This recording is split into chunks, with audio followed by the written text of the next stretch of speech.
It was a Tuesday morning when the text came through. I was deep in code working on a security patch for a client's banking system. 12 years of marriage ended in a two-sentence message. I want a divorce, Michael. I've met someone who makes me truly happy. My name is Michael Crawford. I'm 43, and I work as a cybersecurity specialist at Meridian Financial in London. I've spent my entire career protecting people from digital threats, monitoring suspicious activities, and building systems that catch fraudsters before they can do real damage. The irony wasn't lost on me when those same systems caught my wife trying to empty our accounts. I stared at my phone, fingers hovering over the keyboard, unsure how to respond. Olivia was supposed to be at a financial technology conference in Edinburgh. 3 days, she'd said. Routine professional development.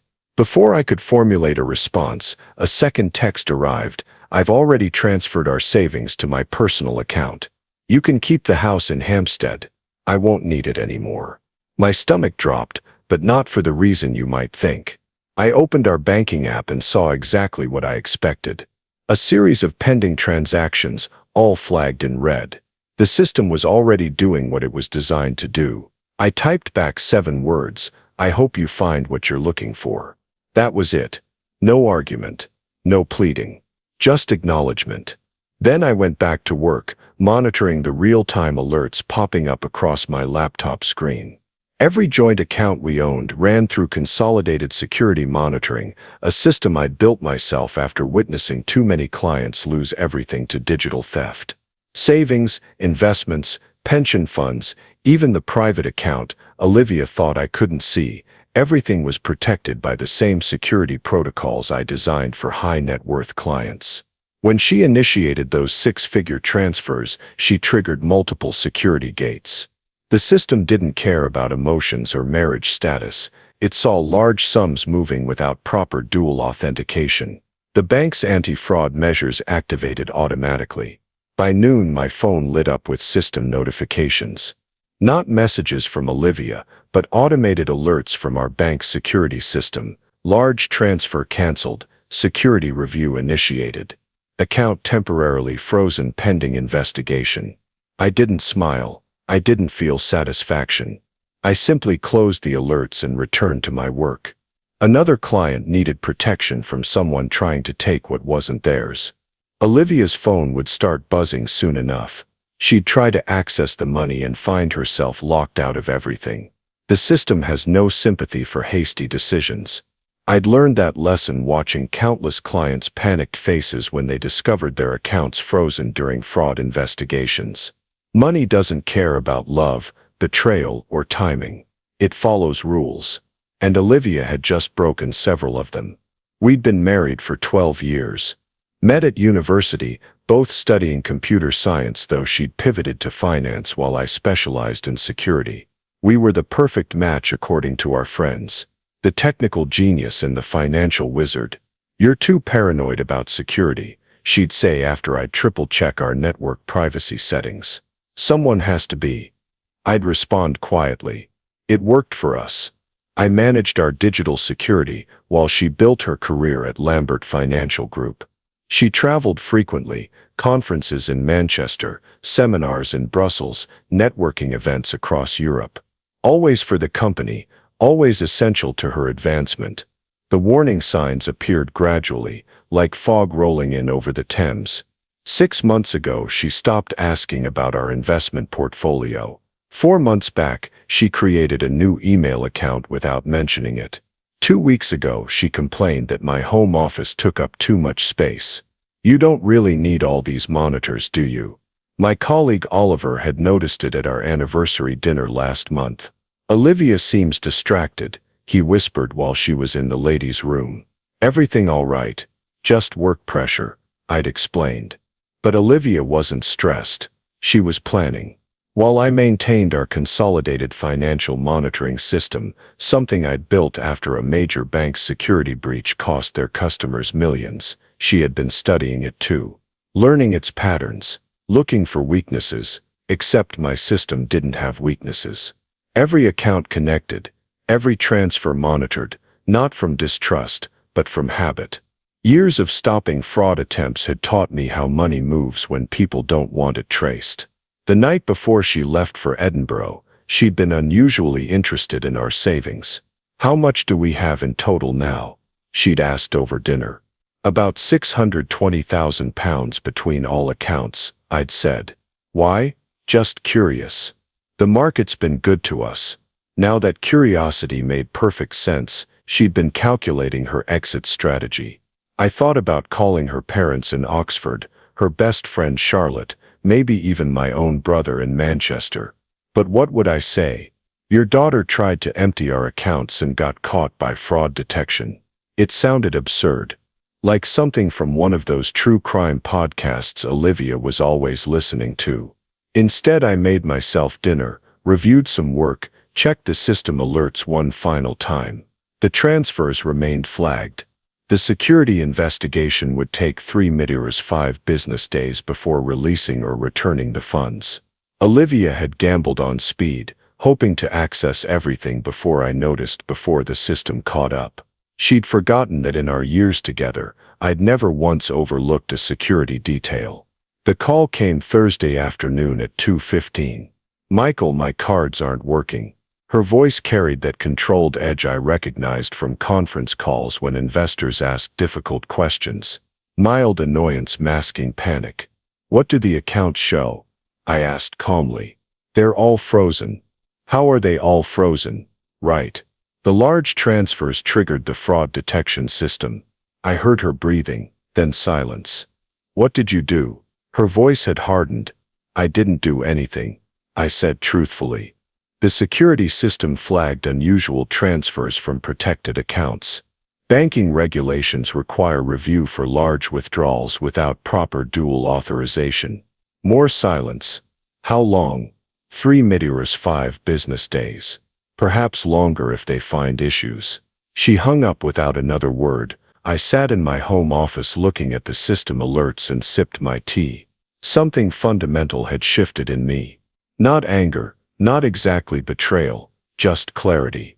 For 12 years I'd protected our financial future, built security systems to catch problems before they happened, created digital safeguards that would ensure neither of us could ever be completely financially vulnerable. And the woman I'd done it all with had decided to take everything and disappear.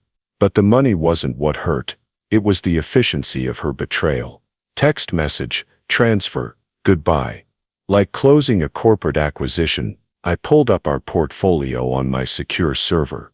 Without Olivia's attempted transfers, our accounts remained intact. The house in Hampstead, purchased 8 years ago for £800,000, now worth nearly £1.3 million. My private investments, our pension funds. Everything was still there, protected by systems I'd built while she was traveling to her essential conferences. My phone showed 17 missed calls from Olivia by Friday morning. I didn't return them. What was there to discuss? The solicitor I consulted on Saturday was professional but direct. "File immediately. Document everything. The attempted financial misconduct will work strongly in your favor." I filed Monday morning. Simple papers, no alimony requests, just divorce with equitable division of legitimately accessible assets. The house would remain in my name as primary residence. I didn't touch our joint current account. I let it sit with its £4,000 balance. Olivia could have that much. By Tuesday I had accepted the new reality. I wasn't vindictive, never had been. But I wasn't naive either. The same systems I'd built to protect clients at Meridian had protected me. Banking algorithms don't care about wedding vows, they care about patterns, authorization, compliance.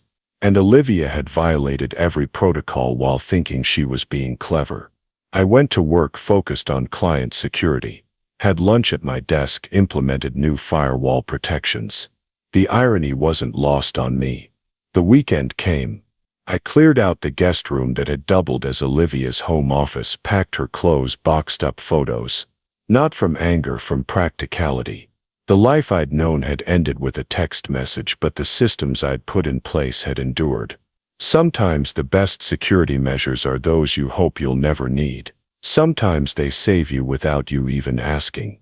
Olivia hired Margaret Wilson as her solicitor. I recognized the name from legal directories, known for aggressive financial settlements and finding loopholes in prenuptial agreements, though we never had one. They filed a motion claiming I had orchestrated the account freezes deliberately. Your husband used his cybersecurity expertise to maliciously restrict access to marital assets, the filing read.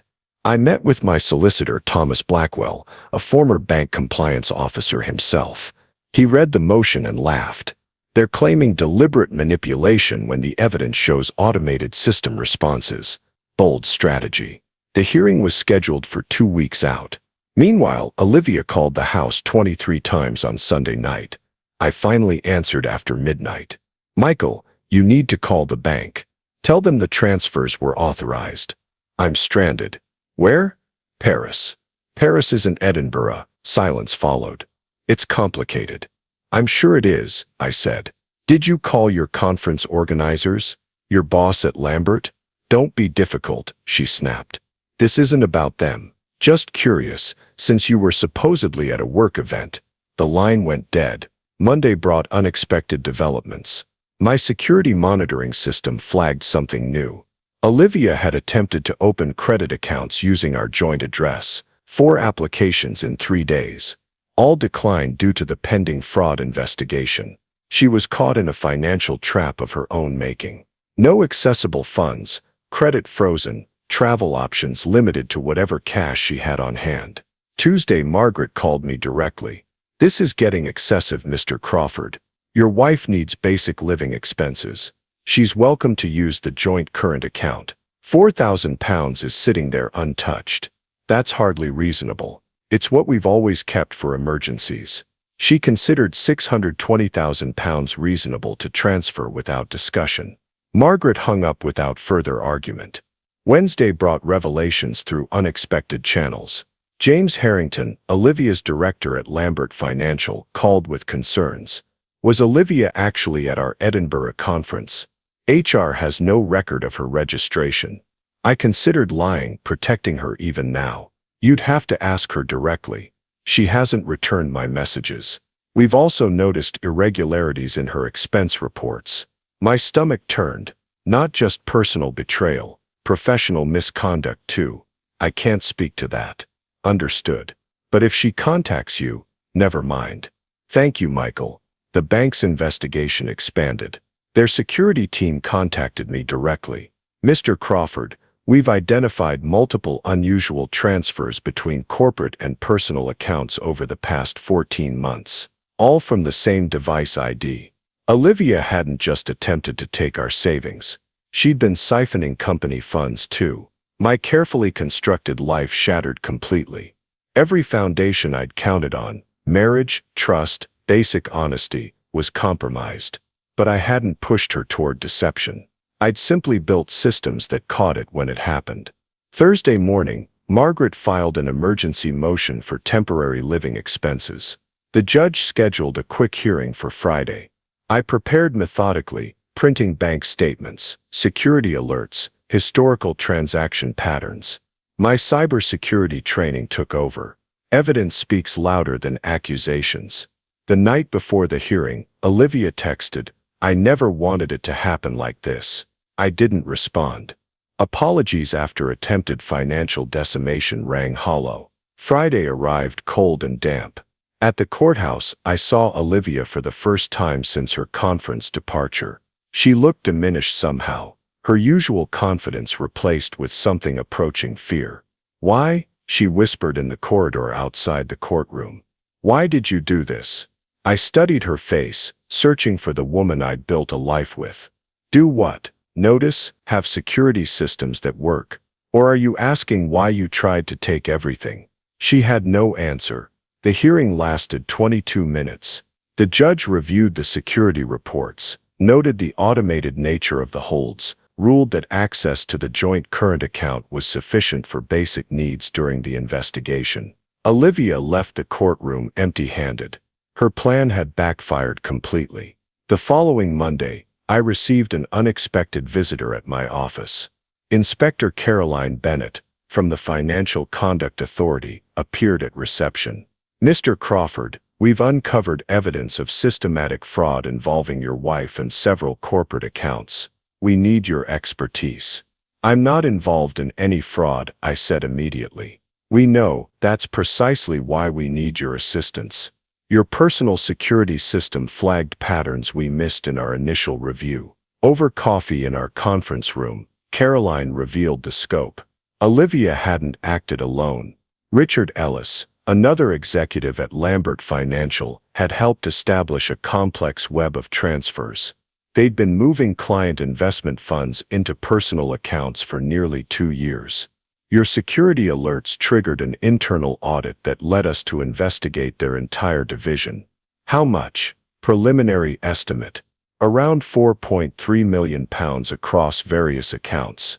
I felt physically ill. While I'd been tracking our personal finances meticulously, building security systems to protect our future, my wife had been orchestrating a corporate theft scheme.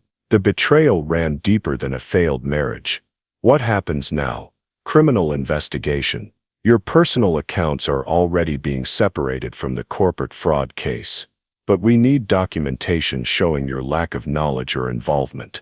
I provided everything: tax returns, personal financial records, the entire audit trail from my monitoring systems, evidence proving I'd built these protocols for protection, not to enable theft. Olivia texted that evening.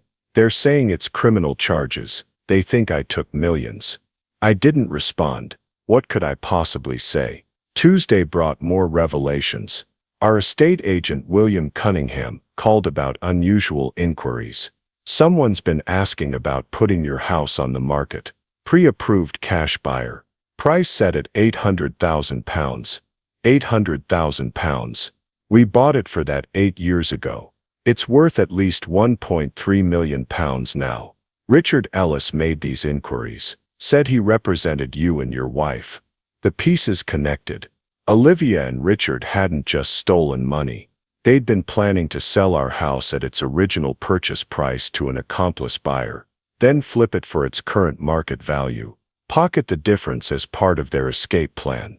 Wednesday, I met with Detective Superintendent Mark Evans from the London Financial Crimes Unit. He confirmed the pattern.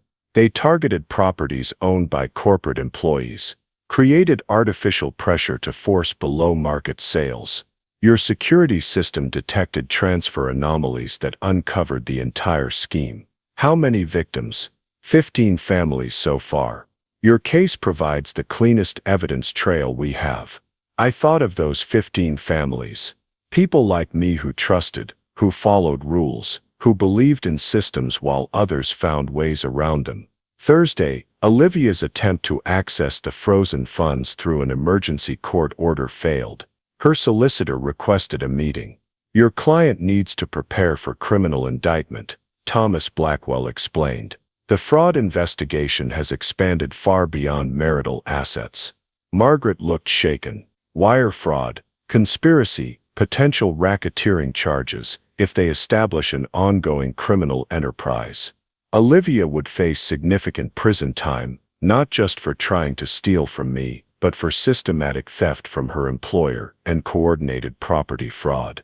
That evening, I forwarded all my security documentation to the Crown Prosecution Service. Every alert, every monitoring log, every piece of evidence my systems had collected. I hadn't built those systems for revenge, but they'd uncovered a crime far larger than personal betrayal. Justice doesn't come from anger. It comes from facts, from patterns, from systems designed to reveal truth. And sometimes truth ruins more than just marriages. I testified before the grand jury on a cold Tuesday morning. Clean, factual testimony with no emotion in my voice, as I explained how my security monitoring systems worked. The automated alerts triggered at predetermined thresholds without human intervention.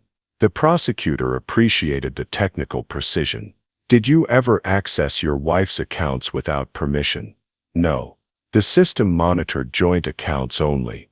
I built it to catch unusual patterns in our shared finances."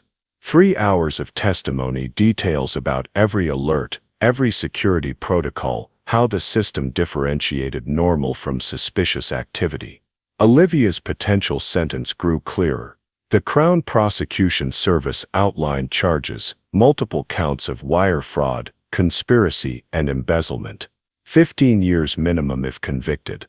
After testimony, I drove straight to my office at Meridian Financial. My team leader, David Mitchell, had been fielding calls all week. Investigators say they need our full system audit logs, everything Olivia might have had access to. We spent Friday compiling 3 years of security data, every login, every transaction, every access point Olivia had used to create her scheme. None of us saw this coming, David said quietly.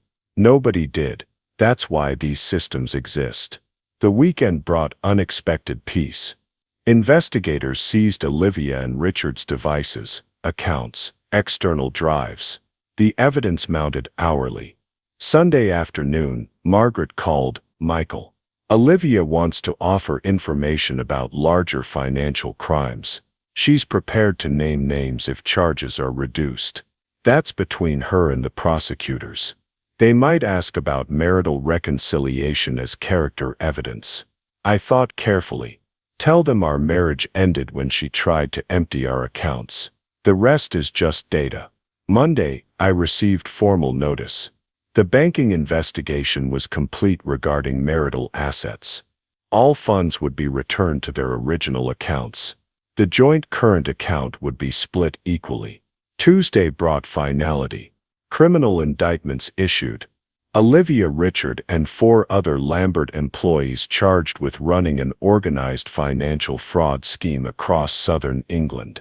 The bail hearing revealed more. Under guidelines for flight risk assessment, no bail was granted. Olivia would remain incarcerated pending trial. Her text from detention Tuesday evening. "I never meant for it to go this far." I finally responded, "You never meant to get caught." Wednesday, the CPS offered plea deals, reduced sentences for full cooperation. Olivia's choice now 15 years or testify against Richard and his network. I cleared out her office in our house that evening. Boxes of financial reports, files, printouts. In the bottom drawer, I found a notebook with property values, assessment figures, a list of 15 addresses, targets. Our house among them. She'd planned methodically, like I would have, but for theft instead of security. Thursday afternoon, the divorce proceedings resumed. Her incarceration complicated everything. "Your wife is willing to concede all marital property," her new court-appointed solicitor explained. "In exchange for your testimony about her character. I've already testified about what I know, the security systems, the fraud alerts. She's asking for personal testimony about your marriage. I considered this, 12 years. The person I thought I knew versus the schemes I never suspected. I'll testify about what I observed. Nothing more." Thomas filed papers confirming the terms. House remained mine. All accounts restored. Alimony request rejected. Criminal sentencing would make it irrelevant anyway. Friday, I received a letter handwritten from detention. I got lost in the numbers. Started seeing how easy it was. Richard convinced me the systems could be worked around. I believed him instead of you. I'm sorry. I placed the letter in my filing cabinet. Evidence of admission, not forgiveness. The security systems I'd built kept working. Automated, impartial, catching crimes while marriages crumbled. The criminal trial lasted 21 days. I testified twice. First about the security systems, second about my marriage. Did you ever suspect your wife's professional activities? No. I trusted her. When did that trust end? When my security system caught her attempting to transfer our savings without authorization. The jury listened attentively. Olivia sat smaller each day, paler, her designer clothes replaced by standard detention attire. On day 14, Richard Ellis cracked.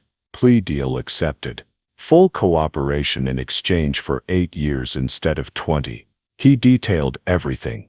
The financial fraud, embezzlement, property manipulation schemes, a network of executives across 2 countries. Olivia's role as coordinator. She managed the books, tracked everything, made sure nothing looked unusual on company statements.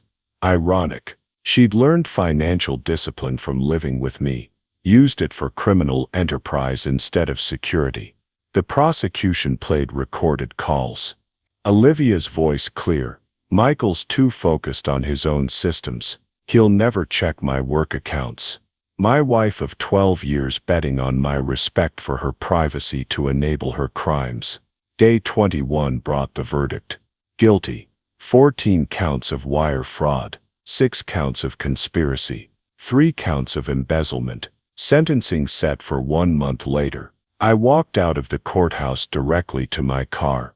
No press statements, no interviews, just drove home. The security system had done its job, caught the fraud, provided evidence, enabled justice. Not revenge, just consequences. 2 months after sentencing, Olivia received 14 years, Richard 11. I sold the house. £1.35 million after fees. More than enough to start fresh elsewhere. I kept my London job at Meridian, enhanced my security systems, added features specifically designed to catch corporate embezzlement schemes. These updates could save other companies millions, David reported. That's the point. The divorce finalized quietly. No contested issues. Olivia's guilty plea eliminated contention. I signed papers while she began her prison sentence. Thomas called with updates. Full restitution ordered. Your personal funds are permanently protected. I bought a smaller house in Bristol. Simple, clean, no guest rooms to maintain. No reminders of 12 wasted years.